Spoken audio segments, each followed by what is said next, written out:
Always live and always wild. Hi everyone and welcome to the Africam show. I'm so excited to be with you and I'm very excited to be starting off with some elephants here at Naledi Dam. Oh, we've got a game drive vehicle as well.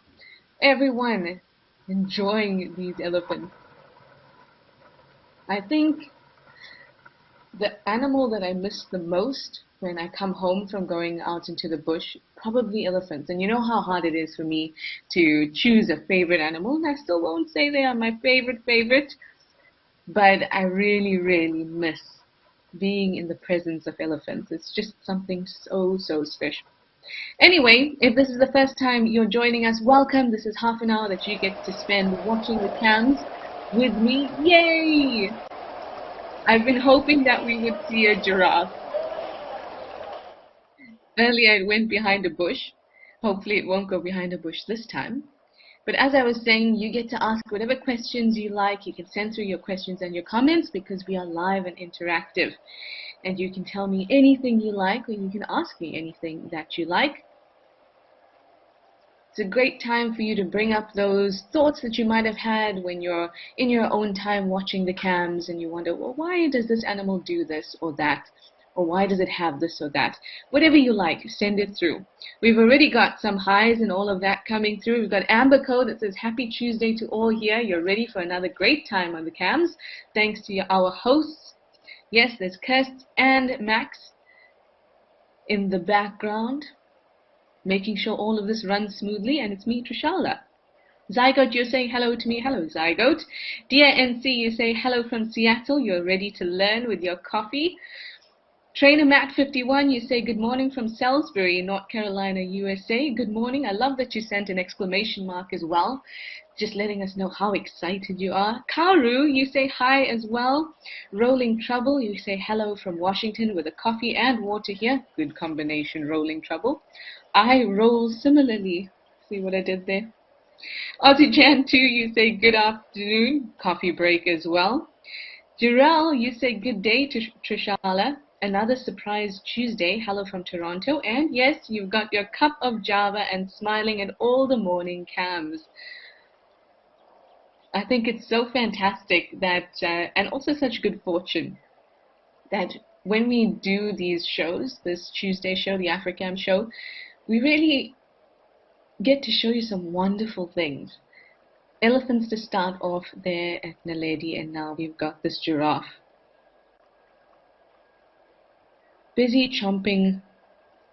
I can't see exactly what tree this is, but it looks very much like a vitilia. So acacias are split into two groups, two genuses. Vitilia is the one that has the long, thin thorns, and Senegalia is the one that has kind of hooked thorns. So for me, this looks very much like a vitilia. Maybe it's a river thorn or a green thorn, but it's hard to tell without having a closer look. Now, giraffes absolutely love any of the acacias, whether it's Senegalias or the vitilias. They love them. Those fine-leaved plants. And it's not just the leaves that they go for, it's also the flowers. So these types of trees usually have very small, this is a bad word, but powdery flowers. So they're very tiny, and instead of petals, they kind of have, their petals have been reduced to just little stalks. So they look like little puffballs on a stalk. And giraffes go crazy for those when they're flowering. I remember watching a giraffe eating a knobthorn, which is another type of acacia. It's the Senegalia type, the one with the hooked thorns. And when I started watching the giraffe, it was eating kind of the leaves, but there were about maybe 50 of these tiny little pom-pom flowers all about. Once it got hold of one flower, it had eaten all of those 50 flowers in about 2 minutes. And its entire muzzle area, its lips and things were full of pollen. And that's a really important thing, because as they move from one tree to another, they're spreading that pollen. And if they're moving from one species to another, or from the same species to the same species, they become a mammal pollinator. And for knobthorn trees, they are the only known mammal pollinator. Gemma, you say greetings all on a beautiful spring day in New Jersey, USA. Very nice. Jen Powers, you say hello all. Thank you again to me for doing this for you all. I promise you I love doing this for all of you. I really, really do. And I love having this kind of sense of community and where we all get to learn together and ask questions together. I think it's absolutely beautiful. Mary Momo, you say hello to me as well, and you say thank you for being here and sharing my knowledge and my love of you. It's always good to see me. It's always good to see you all. You know what I mean, whether it's through message or voice or whatever. It's always good to connect. Zygote, you say baby elephants are fun to watch and hilarious. They are. Probably the most hilarious thing you will see out in the bush. They're beautifully clumsy and sometimes irritable. They throw tantrums. Maybe we'll be lucky enough to see a baby Ellie on one of the other cams. Whenever I go, there we go, just in time at Tembe. Whenever I go to the bush and I get to spend time with elephants, of course I love to see big bulls in their kind of their majesty and the purposefulness in which they move. Here we have a bull as well. He's not very big, but he's definitely a bull. But one of my favorite things is to find a breeding herd, because that's when you get the little elephant calves that Zygote is speaking about. Bob from Kalamazoo, you say good day. Just in time, Bob, to see some baboons moving off into the distance.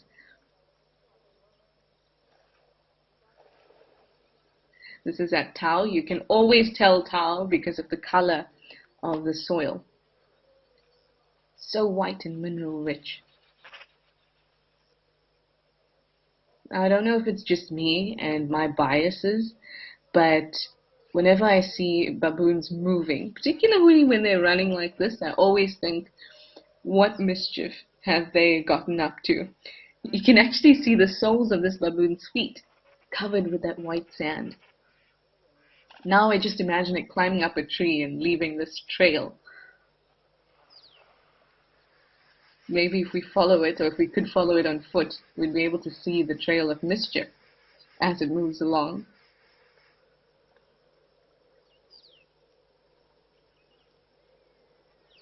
Oh, we're getting all the game drive vehicles today. Ah, yes, it's the penguin cam, everybody. Love the penguins, but I also love the dussies that live here as well. Yigel Bosian, I'm so sorry if I'm saying your name incorrectly, and you can phonetically send it through to me so I can say it correctly.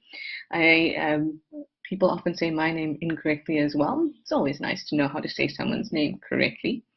But you say hi from Israel. Thank you so much for joining us. Now we've got our sometimes called hyraxes, rock hyraxes, but also dussie. I like calling them dussies because I think they look like a dussie, if that makes sense. And they're busy sunning themselves. So at the moment here, these are at Betty's Bay. That's where one of the penguin colonies are, which is of course what this cam is. There's two big penguin colonies here in the Western Cape. One is at Betty's Bay and the other one is in Simonstown. This is the Betty's Bay colony. And penguins share the space, obviously, with these dussies. And being small animals, they share something that all small mammals do, basically. All small mammals suffer from, I suppose. And that's heat loss. Because their mass is small, but their surface area is quite large, it means that they're, unfortunately, getting rid of a lot of heat unintentionally. So you'll often see small mammals sunning themselves, trying to get the last bit of sun. Now here in Cape Town, the sun is setting quite early. So about 5:30, it's basically, sun's almost gone. And on top of that, it's quite cold at the moment. So these dussies will be doing something that you'll see many small mammals do once the sun starts to dip lower in the sky.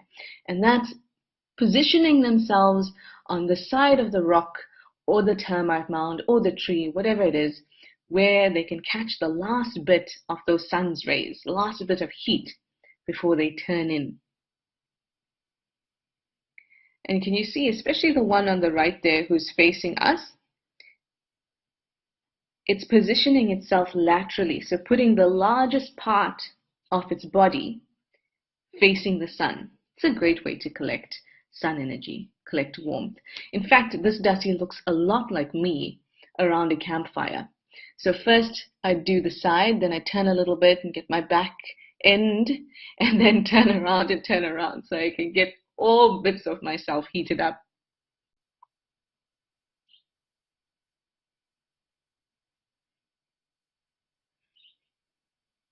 So fun to watch. And then look at this one that's closest to us, kind of stretching out. Now on the underside of most mammals, the fur is slightly thinner. You would have seen that with your cat or your dog. There's patches of much thinner fur. And we know that these rocks would have been constantly exposed to the sunlight, so they're going to be quite warm. So popping your belly onto those warm rocks is also going to be very, very helpful.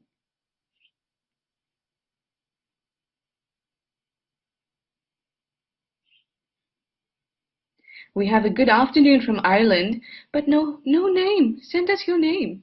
You say you've noticed very few giraffes recently on most of the cams. Do they go to other watering holes during the colder weather? They could go to other watering holes, but it's something that you see quite often with giraffes. Sometimes you see a whole lot, sometimes you don't see any at all. I've been to the bush for weeks before and not seen a giraffe.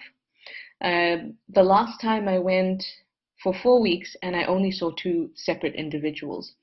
And that's because giraffes have home ranges. So what's nice about animals that have territories is that you can be quite sure about where they're going to go to drink, because they're only going to go in areas that are within their territory.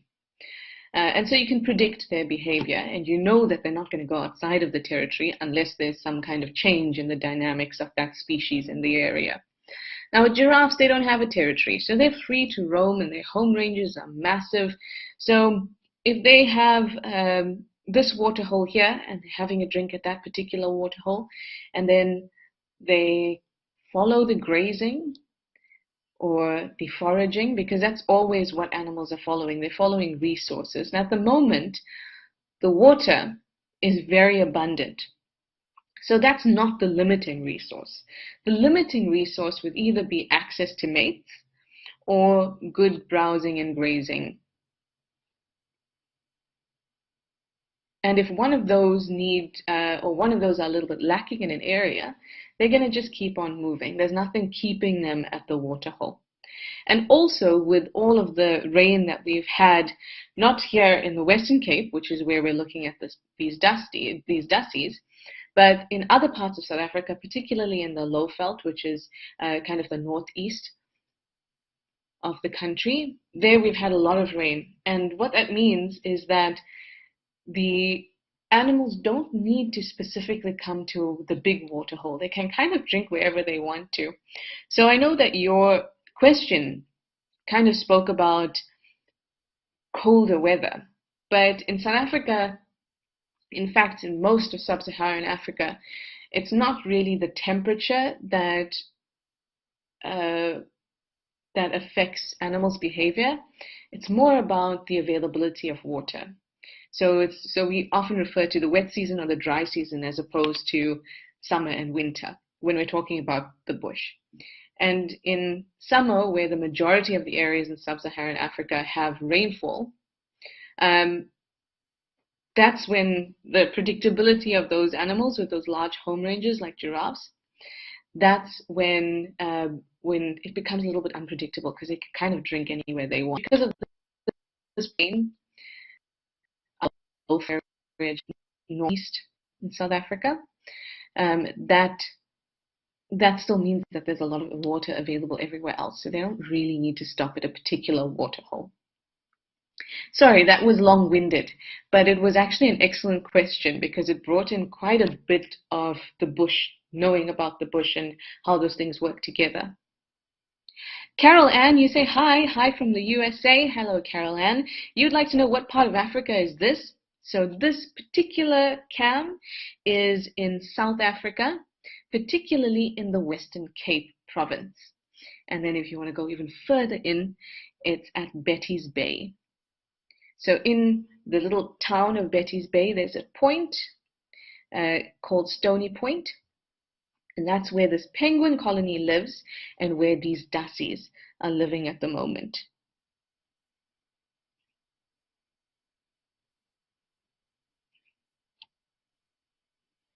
The Western Cape is a little bit different to the landscape and the weather compared to the rest of the country. So in an area like this, in Tau is kind of, again, north of the country in that area where I told you we have summer rainfall. Very different to the Western Cape where we were looking at those dassies.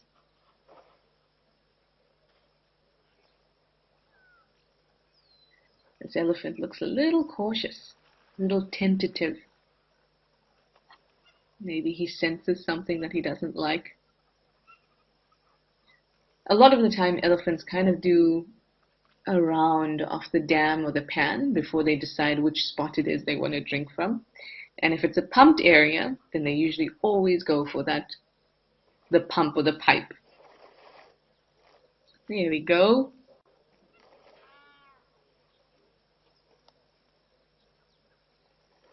Jirel, I think this is a good time for your question. You say that earlier you were watching an elephant herd, and one of the young babies was being quite playful and wrapping his trunk around the older individuals. You'd like to know, is this like a hug or a kiss from the little one? I guess in a way it can be. It's a sign of affection. It kind of depends what it was doing. So if it was touching the mouth of the older elephants and then sometimes putting it into its own mouth, that could be just to get to know what's happening with the herd, because remember that there's not just vocal communication, there's also chemical communication. So it can touch the mouth and the face of an animal, or of an older elephant rather, and that will give it kind of some scent cues on what's going on. Maybe the animal's stressed. But if it's a youngster, it's more likely it's just being playful. Now, what they usually do to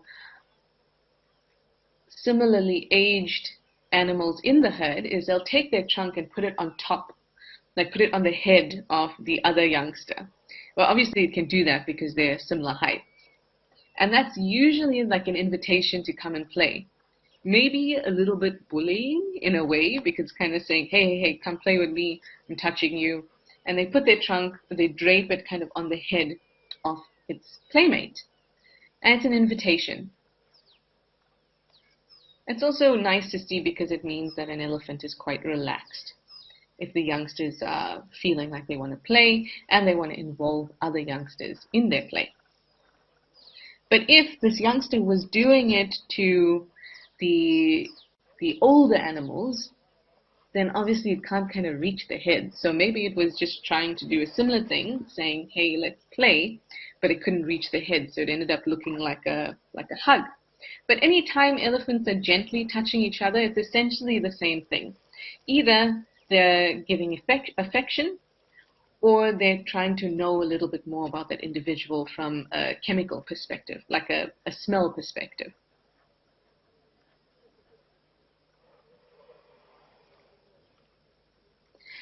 Yay, we know your name, Irish Anne from Ireland. Thank you. And you're thanking me. You're saying it's quite interesting about the giraffes. It is. It's something that you'll see quite often with any of the large animals that have home ranges. But now we're moving into winter, which is our dry season for the majority of South Africa. Not here in the Western Cape again. And as the dry season moves in, these smaller pans that I was talking about, that these animals can move and drink at and don't really have to come to the dam for, those smaller pans will dry up. And that's kind of the best time to have these cams, because it becomes, so these cams are placed at major water sources, right? So you can kind of be quite sure that animals will come to this water because the smaller pans are going to dry up. And that's normal. That's the cycle that the bush goes through, and the planet goes through as we change seasons and temperatures and rainfall and all of those kinds of things. So over the next couple months, we might see actually a lot more happening on the cams. But again, because our dry season, or the start of our dry season, was actually quite wet, there might still be quite a lot of water. And it's not just the water that we see in the dams, it's the water table is so high that even just a tiny little bit of rain leaves puddles. Puddles in the road and things like that. But ultimately it will still start to dry up a little bit. Even if we look at the edge here, it's lower than it was. Well, that's lovely. Thank you, elephant. There's an elephant sighting is not complete without some flatulence. And they're so casual about it.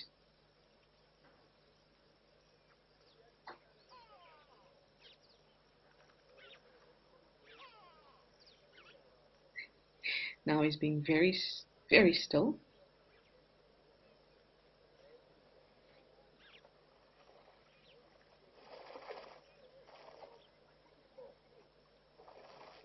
Sometimes they're still like that when they're communicating with other elephants, or maybe if they're just thinking.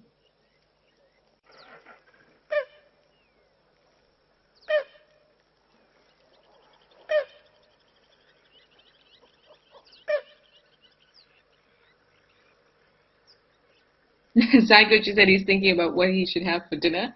Unfortunately, I suppose his options are quite limited. Zygo, I was thinking what I should have for dinner. And then I realized I don't even know what I feel for. Imagine being an elephant, how nice it is to choose between the green variety or the slightly yellowing variety. Tannins or no tannins? I feel it would be a simple life.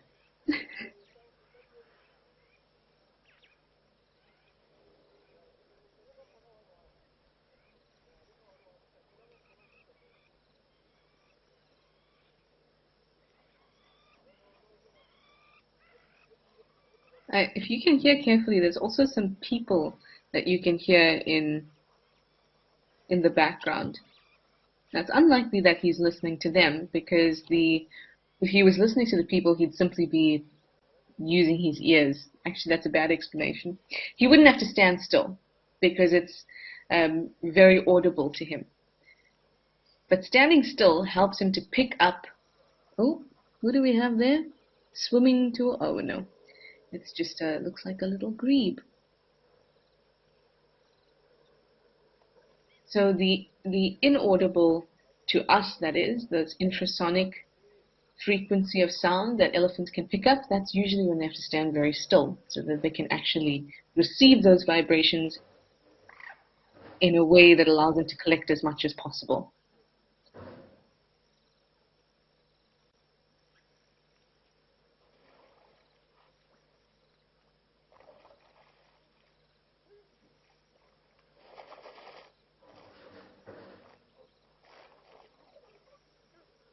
I love this sound.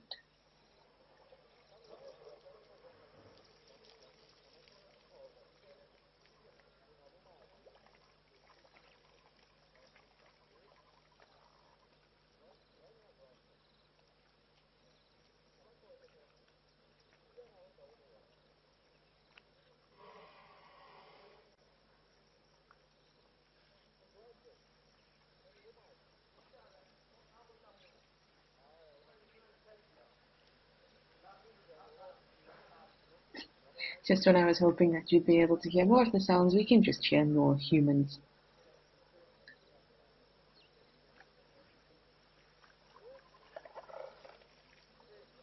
I think listening or being in the presence of elephants is, and I said this to you before, it's relaxing and therapeutic in a way.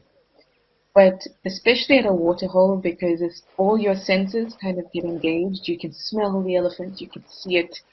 It's also so massive. You you have never encountered something that massive that is alive before. It really is. It's huge.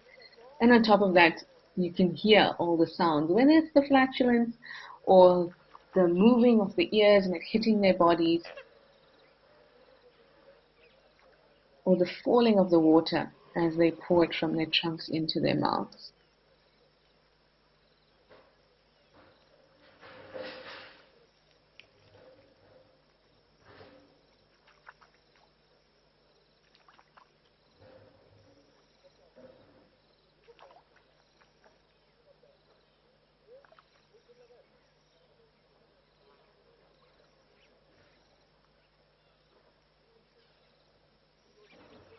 Carol Ann, you wanted to know where Tembe Elephant Park is. So Tembe is actually in KwaZulu-Natal, which is my home province, but quite a bit north. So towards the boundary with Mozambique in the sand forests of Maputoland.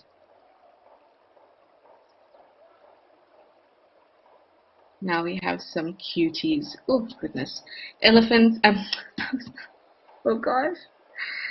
I wanted to say olifants. Instead I said elephants. I guess I wasn't that far off. Olifants River, we have two gorgeous sleeping hippos. A little calf on the left and a nice cow on the right. So hippos are notoriously difficult to sex.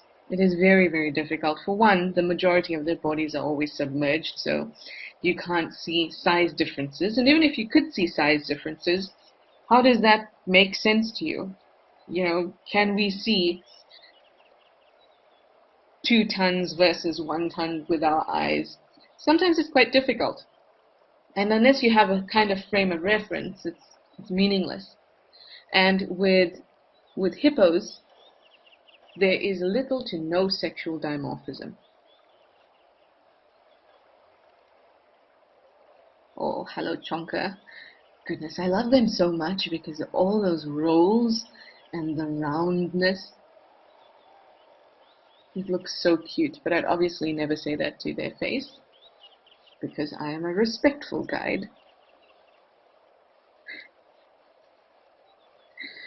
So with sexing that we were talking about, the reason that I'm saying that this is a cow and her calf is because it is a cow and a calf, or rather because there is a calf. A calf would not be sitting next to a bull. It wouldn't make sense for the calf. There's only one bull or one dominant bull per herd of hippos. There may be other bulls, but they'll have to behave subordinately to the dominant bull. And so dominant bull wouldn't be lying down like this next to a calf. And if you can imagine that situation in human terms, you know, cows and their offspring kind of getting along all right, and then the bull comes in and kind of causes trouble every now and then, but he offers them protection and resources within his territory. So these are likely 2 cows.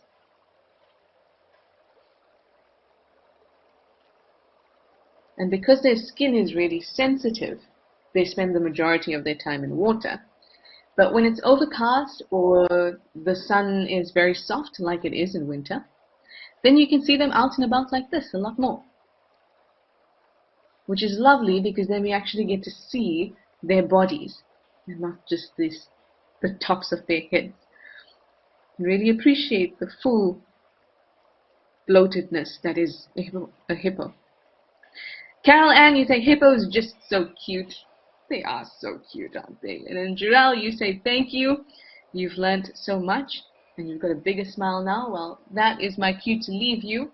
If I could have left you with a bigger smile that you had than you had when you started, and maybe a little bit extra info on some animals, then that's my day made. It's time to say goodbye, everyone. Thank you so much. Have a wonderful day, night, afternoon, evening, whatever it is, and I'll see you again next time.